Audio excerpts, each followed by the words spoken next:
even my dad was like, why are you getting your degree again? And I had to think to myself, why am I getting my degree again? At this point, I would chuck it up to I finish what I start, because it's not about the money at this point. It's more about the impact, and I had not run the full play before I knew what running the play actually was, so I had to complete the mission. Before we get into this episode, I know you've been struggling with the idea of starting your own business and launching a premium product that you know is going to transform lives. So I have a bomb resource for you. The man himself, Words Taylor, is going to help you launch your product or service for the clients who need your help right now. Now, you can't call yourself a business owner unless you are getting in front of new clients every single day, and Words knows exactly how to do that. All you have to do is tap in so he can teach you his 6-figure launch strategy that's produced over $5 million in client sales. So all you have to do is go to highticketlaunchsecrets.com. That's highticketlaunchsecrets.com and get into the free training. It's happening this week. So go to highticketlaunchsecrets.com and let's get into the episode. Welcome to another solo episode of the Work and Play podcast. Don't you just love it when it's you and me and we get to have a conversation about career journeys, self-exploration, self-discovery, self-mastery, self-actualization, all of that? Because it's really a matter of a conversation between you and the benefit of you guys being able to have a conversation with my guests is that you get to see stories of people who have made the journey, and then people who have thought through what their options are, whether they have options, how they got unstuck, and then how they got to a life of work and play. That's my vision, but how they got to a life of balance that they deem was necessary. And so that is the purpose of the Work and Play podcast. But these conversations that we get to have where it's just you and I, this is a time for you to think about your own career journey. And so, as I told you guys over the last episodes, that I'm planning my own exit for when I get my master's degree. I want to share why I decided to even get a master's degree in social work. I talked about it a lot on this episode, and my favorite episodes are when I get a chance to have another helping professional, a therapist, a counselor, an LPC, another MSW, all of the above, so that we can talk about the differences between career coaching, therapy, counseling, all of those different services, so that you can understand what you need best, number one. And then you can plan your exit out of corporate America with the resources that you need. Now, we talk about the transition out of corporate America, and a lot of people are stressed, right? You're thinking about leaving right now. How about yesterday? Sometimes it's so mentally draining to think about what an exit strategy will look like that you just want to take the leap. So I want to talk to you for a moment, because honestly and truly, that's where I was before I decided to leave my corporate job. I had an exit strategy, but I also talk about not having an entry strategy, meaning I didn't have anything specific going out of my corporate job that would be financially sufficient for me to, have another source of income. That right there is the difference between what I did for myself and what I want for you.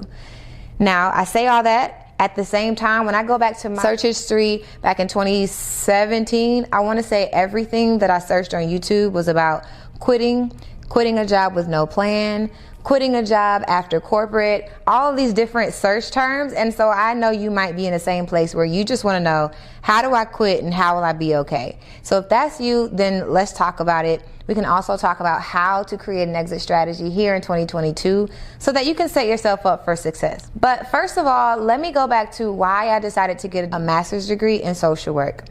At the time when I left my corporate job, I was at a crossroads. I had just gotten a position and a higher role, higher pay, and it was higher visibility. So on one hand, it was an opportunity for me as a Black woman to get more visibility in the C-suite. But then it was also, in my mind, a foot in the door for other Black individuals who were going from corporate or customer service to a position that was more so finance focused. And that, I thought, was my purpose, right? There are so many barriers between, Black people and opportunities that I never really considered until I started to do certain things. And what I mean is, when I got my role, or when I got other roles, I would always get a friend or a colleague that says, hey, how did you do that? Now, me personally, I've always been super duper resume focused, communicate my skills and my abilities in different ways. Same bullet, just different wording. I've always been really good at that. And so for me, it was easy peasy, but I recognized, one, it was a challenge for some folks.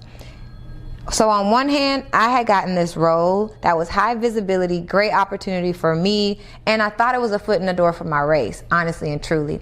So on the other side of things, I had to decide whether to keep my job with a decent paying salary, a nice paying salary, versus me continue doing the work that I was doing in the community, which was the career readiness program. It's the program that I talked so much about, where I was helping young people who were experiencing homelessness transition into corporate America. Now, needless to say, my relationship with corporate changed, and my mindset around having a 9 to 5 changed. So my vision for my life was changing, and at the same time, I'm figuring out, where do I want to go? Do I want to continue climbing the corporate ladder, or do I want to create impact that is not in the traditional sense, how we have traditionally created like opportunities for people who are experiencing troubling situations? I decided, obviously, to take my journey and go elsewhere, but it took me a while to even figure out this part, that impact was truly a part of my purpose. I'll take you all the way back to my second year of Atlanta Metropolitan College, where I was working on my associate's degree in business or science. And I read a statistic that said, accounting roles, there was a certain percentage of black people. Then there was a social work that was 70% black women, and there were a couple other positions that were listed out in the percentage makeup of like based on race. It was at that moment that I was thinking about going down a path of like psychology, something more mental health focused. But when I saw that statistic, I will be honest with you, I said, well, why do I want to go into a role where there's 70% of other women like me? I didn't want to be pigeonholed, and I didn't want to be stuck in a position that would allow people to stereotype me. So it was in that moment, out of all of the things that I thought I wanted to do in my life, that I said, I will not do social work, because I did not want to have the label of what a social worker was. Now, what was my idea of a social worker? Your idea of a social worker could be DFACS. I live in Atlanta, that's what it's called here, but it's Child Protective Services or Child Welfare in other spaces. For me, I never had a passion of working in child welfare. However, I did love working with people, and I loved how the mind worked. Again, all of these things saying, okay, this sounds like something that might be interesting to you. But as soon as I saw that statistic, I ran, and I ran as far as I could. I went all the way down to finance, getting my degree in corporate finance, had a career in analytics, using numbers and data, to all to find myself back here in 2022, getting my master's in social work. How did this even happen? It really happened because I started to listen to myself. Listening to myself, I found myself getting into position where I knew what it felt like to be in the zone. I read books before I actually quit my job, and a lot of them talked about getting in the zone, finding your zone, being in flow, in a state of flow.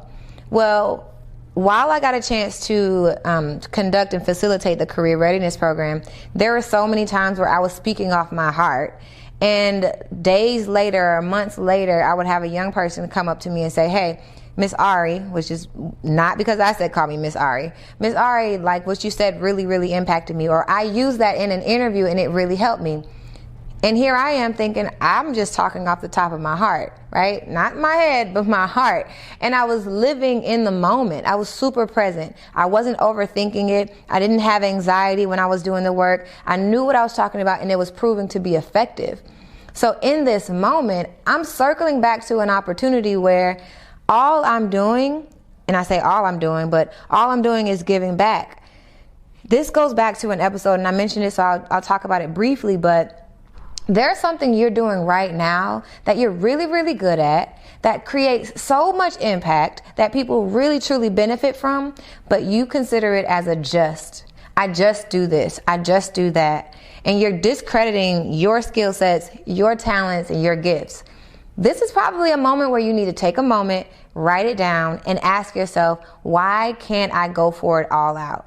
This is my permission to you to give yourself permission to go after a role, to go after a life, and to go after something, an activity that's already stirring inside of you, and it's already there. And this was my moment. It was already there. I had just been running away from it. And this was a moment where it just kind of came all to a point where I had to really look at myself in the mirror and say, what do you want to do? So given all of these different situations, and I gave you the short end of a story that's so long, but I found myself in social work without even being in social work. Intuitively, I created a program. I created evaluation metrics, KPIs. I thought about all of these different services. I essentially did a needs assessment for the career readiness program, which is essentially figuring out what is the problem, is there truly a need, and is this going to be solved based on your curriculum?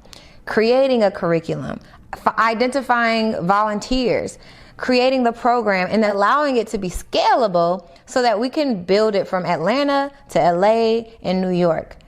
Everything that I'm learning in social work right now all allows me to essentially do the same thing, but allows me to get the degree.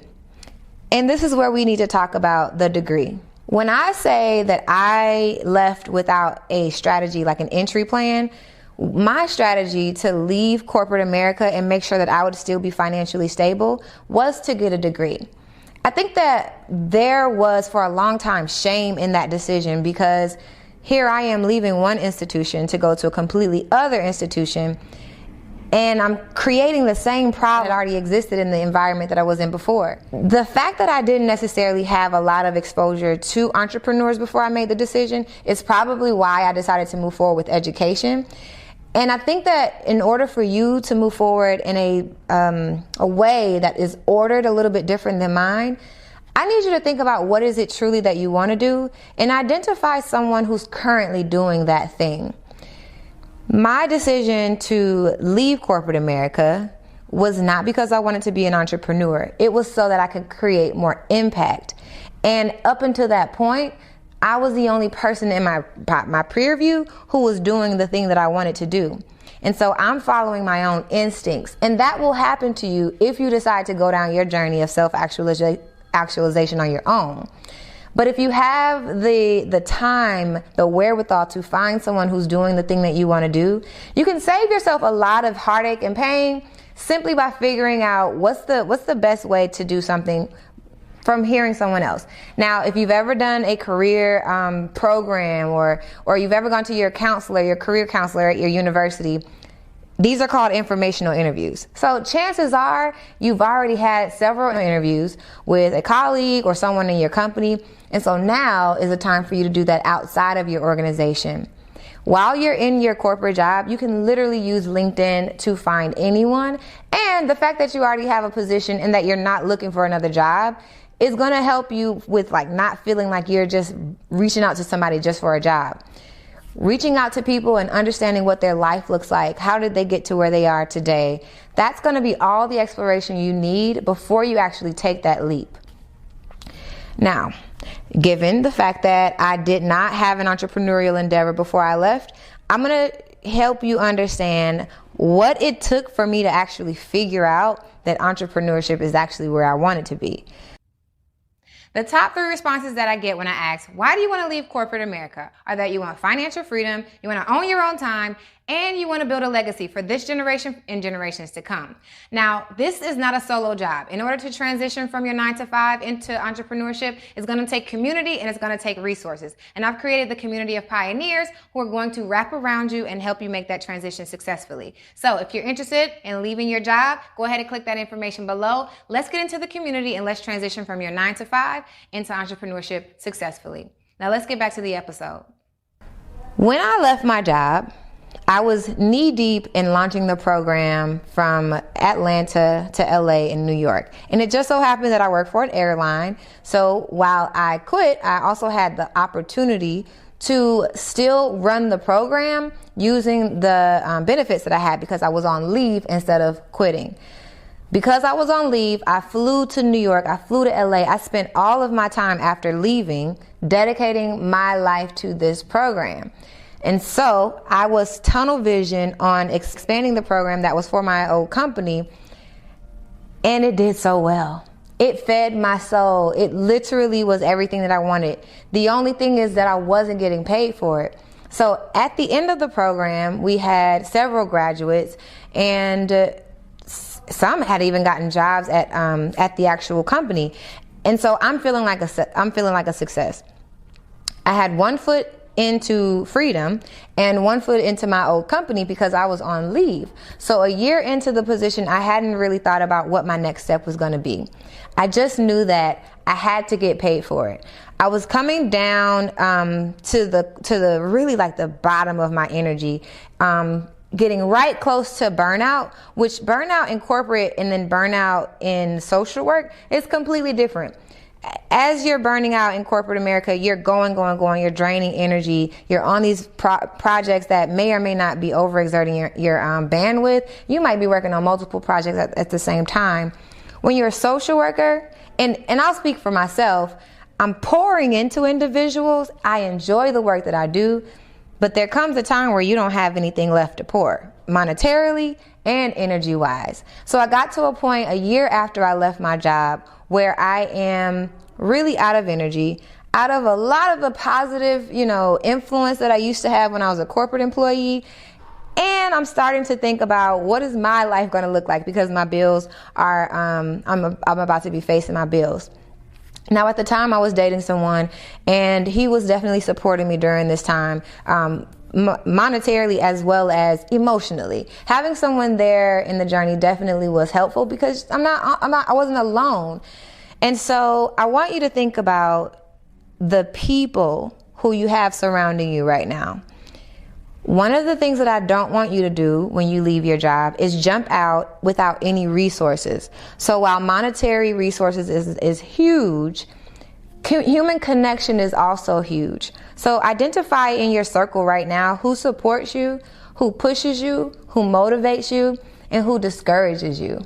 Be very clear. Whoever discourages you, let them go before you leave, because you don't want to be out figuring out your way without having someone to help you figure out what's your next step, and they're only going to be dragging you down. So a year out of corporate America, I'm still figuring out what I want to do. I've poured myself into these very, I would say, free complimentary services, right? And I'm feeling like this is exactly where I'm supposed to be, but I'm not making money. This is when I started to tap heavily into my fitness career. I was still doing bar classes on the side, and I've talked about my old business, Recovery Bar, but this was a time where I leaned in. A year after I left my job is when I started my LLC of Recovery Bar. With that, I started to teach more classes, I started to make more money, and it allowed me to still have the time flexibility that I needed so that I can still kind of move around and figure out what I wanted to do. In the meantime, I got into Airbnb, I got into Lyft. I was in the best shape of my life, and it really was an opportunity for me just to get to know myself. It's one thing to go from corporate to entrepreneurship seamlessly and you start to generate funds. If you already have your side hustle, that's one thing.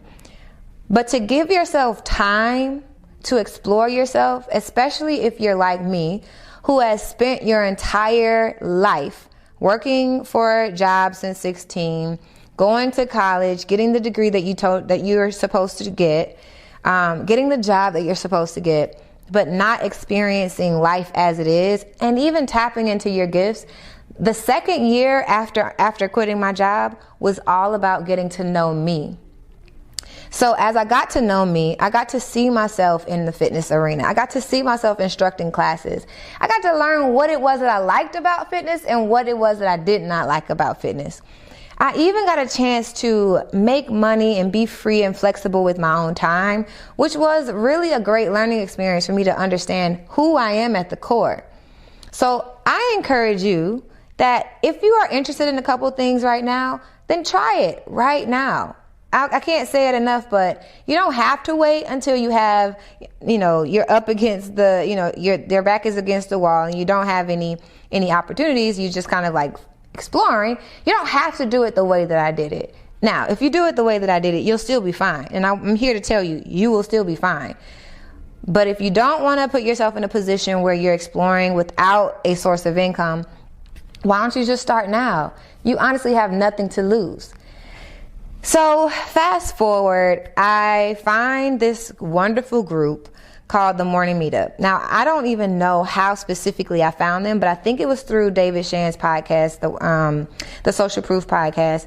And through there, I started to click around and I got really, really heavy into entrepreneurship, hashtags and following entrepreneurs and figuring out, hey, they're doing some of the things that I'm doing, but I never called it entrepreneurship, right?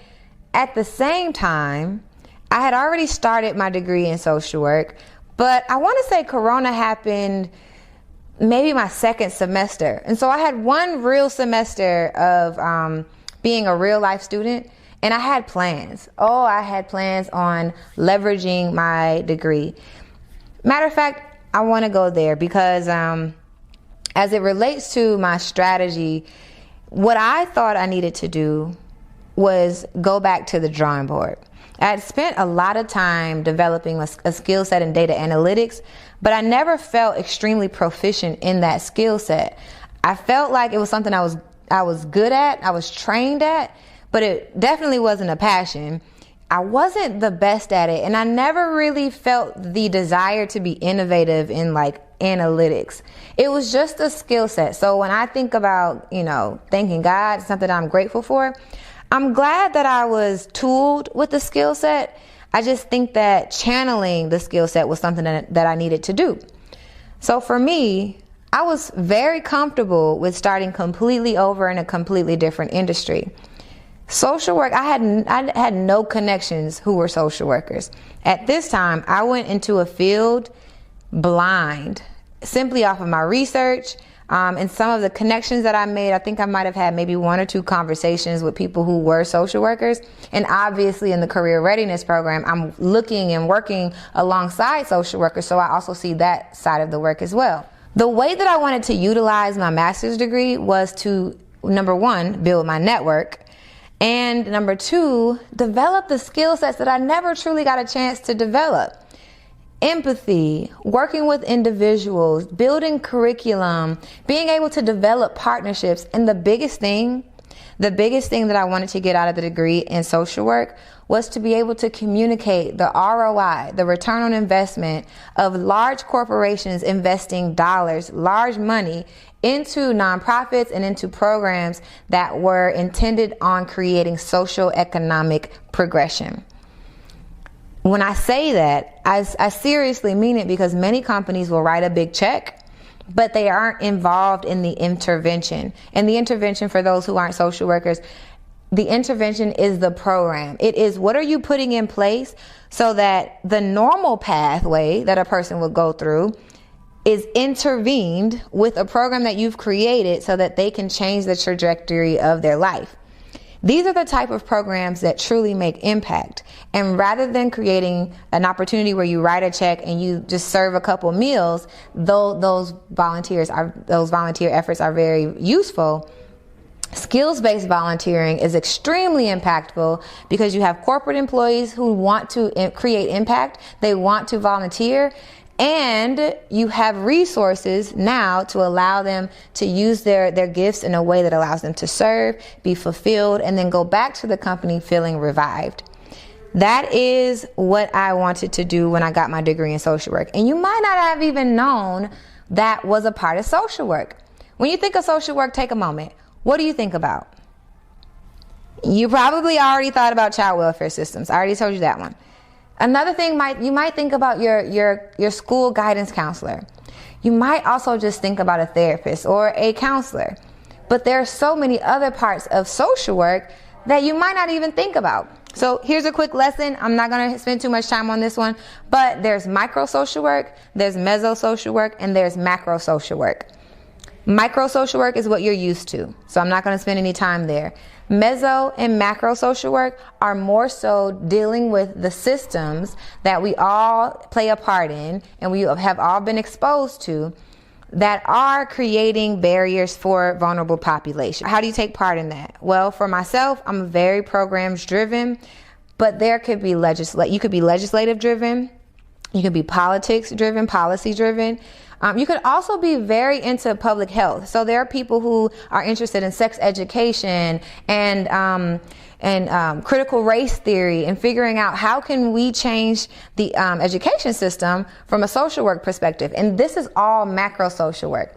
So I said all this to say, at the time when I left my job as a data analyst and I said I wanted to start a completely new life for myself, getting the degree was not only for the degree's sake, but it was for the resources, it was for the connections that I can make, and it was for the structure by which I'd created intuitively so that I can create an expertise that literally no one else has.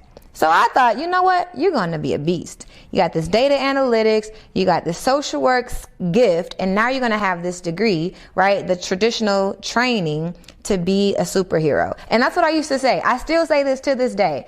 I believe going to get my master's in social work was literally me going to X-Men camp.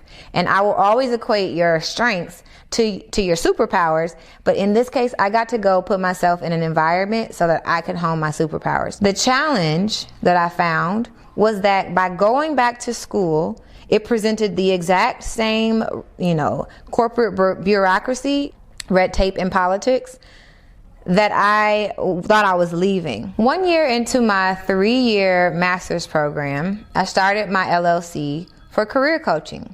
My company is called Guided LLC, and alongside Guided LLC, I was still running Recovery Bar. As I'm creating a framework for career coaching, I'm still also running classes, and I'm still also doing Lyft. So I have 3 different sources of income that I'm managing, and the goal is to become more and more into career coaching over time. Between creating my LLC and getting my first client, the best thing that I could have done for myself was get an apprenticeship. So while I had not known anyone in entrepreneurship before I left, someone had been placed into my path along the way where she was already doing career coaching. She was already doing what I wanted to do, and I just needed to learn the ropes. And so I've created an apprenticeship for myself. So when I say an apprenticeship, this was not a program that was offered. This was just an opportunity for me to add value to someone who was already in entrepreneurship and for me to learn along the way. That was the best thing for me in terms of exposure. Right now, you might be thinking that you want to do something right now. And the thought in your mind around something you can't do is only because you haven't seen it yet. So the third thing that I will tell you is, once you find someone who is doing what you want to do, you may consider investing your time or your money to be involved in apprenticeship or mentorship or some type of coaching so that you can get what you need hands-on. Hands-on support, hands-on experience is the best thing that you could actually ever do. And so here I am, 2 LLCs, still trying to figure out what it is that I want to do. But I'm leveraging my degree in a way that I'm still getting a lot of information, and I'm trying to figure out, okay, what's my next step? After securing my first few clients, I now thought to myself, maybe I should get a website. At the time, I did not have a real website. And so I spent weeks working on my website before I even truly went out and started getting more clients and even asking if my current clients would benefit from me having a website. I just thought I need to have a website now. So I spent so much time creating a website, creating 2 websites, because I told you I had 2 businesses. And while one was pretty cool, the fitness portal, which is still available to this day, might I add, and maybe I'll dust that thing off one day. But the other one still didn't necessarily have a strategy on how I wanted to use it. But nonetheless, I spent so much time creating this website, and it was so beautiful. It is still beautiful. The thing about it is, this is how I realized there's a difference between activity and revenue generating activity. I was so productive on this website. It was so beautiful. But in between the last client that I worked on and whenever it would take for me to get my next client, I'm devoting so much time on creating this website and nobody's even going to it. And so here I felt like I was doing something, but was I really? I obviously I would say I wasn't when I look back at it. But the morning meetup was definitely the start of me thinking like an entrepreneur. Thinking like an entrepreneur really helped. What I mean by that is structuring what I had found to be my purpose into an idea and into a business, like a revenue generating business that would then be able to sustain my income. From there, I stopped doing Lyft. We read the one thing in maybe like 2 months in, and I dropped the recovery bar. And then I got very, very clear on how to generate income in my business. After being a part of, and I also have to shout out to the Figure Accelerator by Donnie Wiggins, because even though I had spent so much time building the business, this is the time where I say you have to be able to think about how you invest in education. Up until this point, I had never invested any true money into my entrepreneurial endeavor. The investment at the time, and I won't say, but it was in the 4 figures, right? I was so afraid to make this investment. I had found the morning meetup. I had focused on my business. I had started to get clear on what I wanted to offer. I had let go of one other distraction, and now I feel like an entrepreneur. The morning meetup also introduced me to the Figure Accelerator by Donnie Wiggins, which I'm really, really grateful for, because up until this point, I had invested thousands and thousands of dollars in my scholastic education, but I had never invested in my entrepreneurial education. And so this was my first real education on how to build a business. And while I had already done a lot of things before, this was my growth opportunity to stop thinking I already know this and to sit in the passenger seat and allow the driver to take me through the process. I got super clear on how to offer the clearest transformation from point A to point B without going through all of the fluff, without going through the trial and error that I went through with some of my first clients. Even though we got great results, I know that there was so much more that was in there that I just hadn't put in the program yet. Then it came to put it out back into the market. And when I tell you, being able to forecast my activities, know how many strategy calls would lead to X amount of clients, and knowing how much time on the back end I would have in terms of capacity to manage my day-to-day and really truly focus on clients, that was the best experience ever. So 2 years into my social work education, I am now running my coaching business and it's going well. Well, here's the thing. I got 1 more year in my social work degree and I'm already making money. So here I am faced with another crossroads.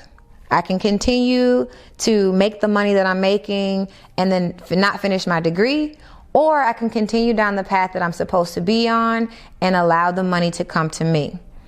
This was another tough decision because even my dad was like, "Why are you getting your degree again?" And I had to think to myself, why am I getting my degree again? At this point, I would chuck it up to I finish what I start, because it's not about the money at this point. It's more about the impact, and I had not run the full play before I knew what running the play actually was, so I had to complete the mission. Being that I had to slow down in business at a time where things were accelerating took such a turn. I mean, it felt like turning the Titanic. The second to last semester of school was, I would say, pressure. It was pressure because I'm running a business, I'm in school, and for anyone who's still in their 9 to 5 and they're getting their master's degree, whether it's your MBA, your master's in social work or whatever, you know that it's already stressful when you have a job that, whether you can do it with your hands behind your back or not, and run a business can be a lot. And so here I am running my education and building a business, and these things are creating pressure. But you know what they say, pressure makes diamonds, and I am super glad I'm still here today because I am 2 months away from getting my degree in social work. And now I have to think about what does that activity need to look like for me to be able to go out in entrepreneurship again. The top 3 responses that I get when I ask, why do you want to leave corporate America, are that you want financial freedom, you want to own your own time, and you want to build a legacy for this generation and generations to come. Now, this is not a solo job. In order to transition from your 9-to-5 into entrepreneurship, it's going to take community and it's going to take resources. And I've created the community of pioneers who are going to wrap around you and help you make that transition successfully. So if you're interested in leaving your job, go ahead and click that information below. Let's get into the community and let's transition from your 9-to-5 into entrepreneurship successfully. Now let's get back to the episode. Yes, I have still been running my business while I've been in my master's degree, but I have not been running on full capacity. And understanding what your capacity is another element that you have to understand before you leave your 9-to-5. How many clients can you take on right now so that you can reach the goals that you need before you leave your job?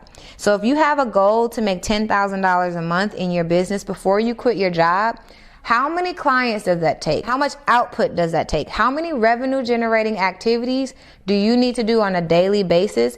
And how much capacity do you have for that? Meaning you have 24 hours in a day.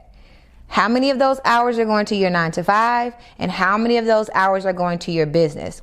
Of course, you got sleep, you got life, all of that stuff, but you need to be very clear on what's your capacity in your business and how much money can you generate given that capacity. That's where I am today. Given the capacity that I have in my business right now, what am I doing in my current business that I will duplicate when I now have my 40 hours back on my calendar again? And I'll tell you this, getting my master's compared to being in my 9-to-5 takes a lot more time. So it's not even 40 hours. I'm probably working 60 hours a week. And so here's the thing. Once you have your time back on your calendar, how are you going to spend your time? So that's the question that I asked to you, but trust me, as I take you through this process, I'm also going through this process myself. So don't get it twisted. We are on this journey together, and the journey is self-discovery. So now that we're here, the rest of the exit strategy, that part is really simple. Now that you understand what got me here, the rest of the story is about how do we get to where we want to go. So the first thing that I needed to do in my business and in my life was set my goals. What are my goals and how will I work to hit them between now and May?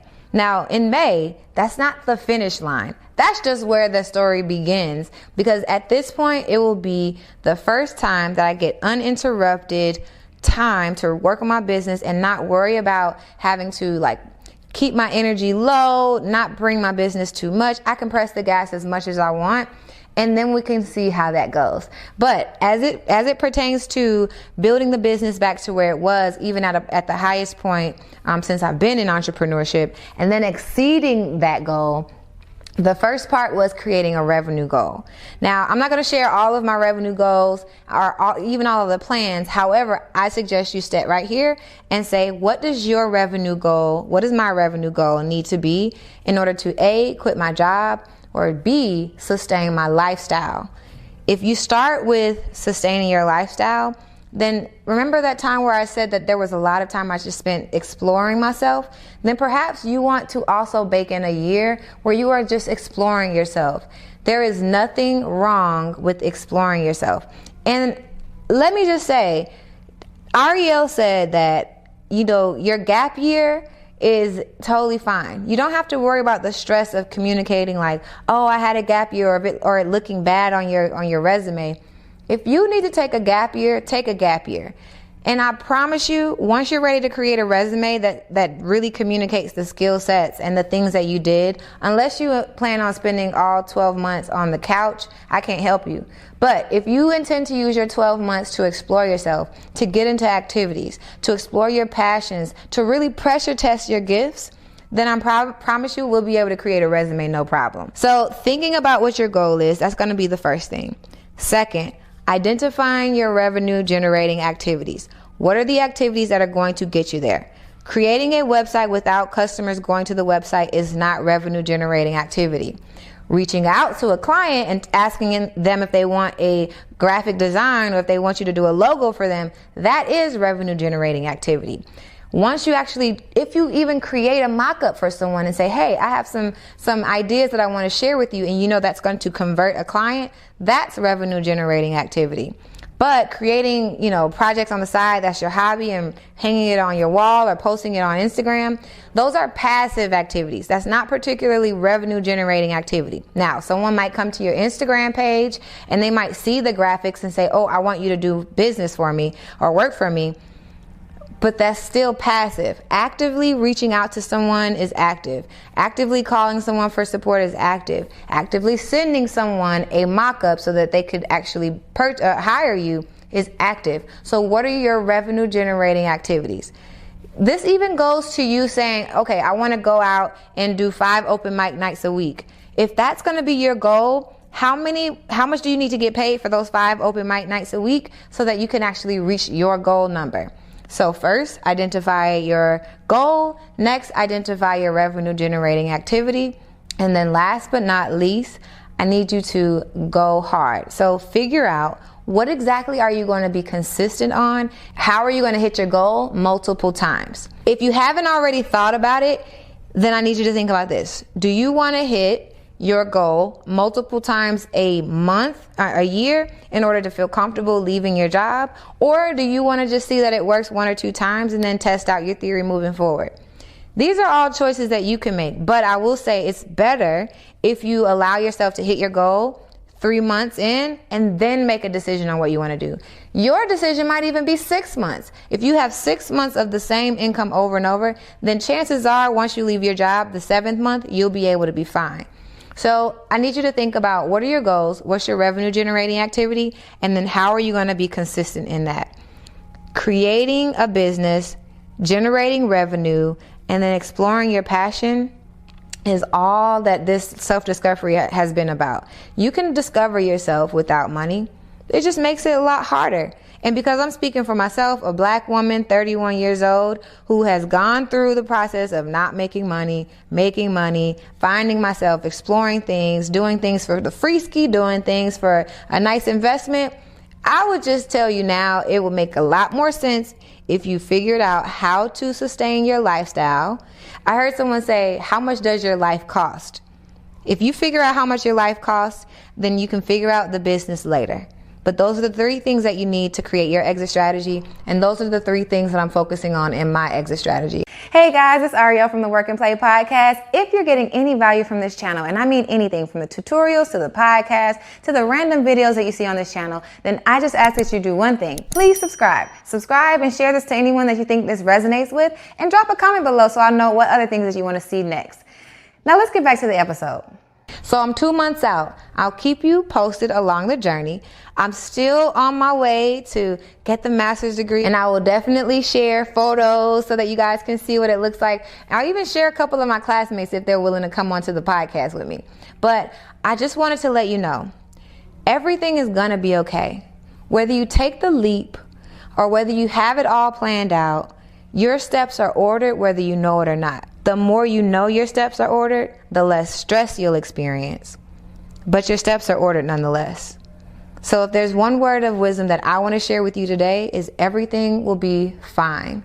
Make a decision that's best for your lifestyle and take the next step. Until next time, I hope this episode gave you some clarity into how I became a career coach, how I became a social worker, and how I'm creating my exit strategy so that I can be successful out of my institution for the last time and into entrepreneurship, so that you can understand how do you plan your journey ahead. But until next time, I will see you next week, guys. Peace out.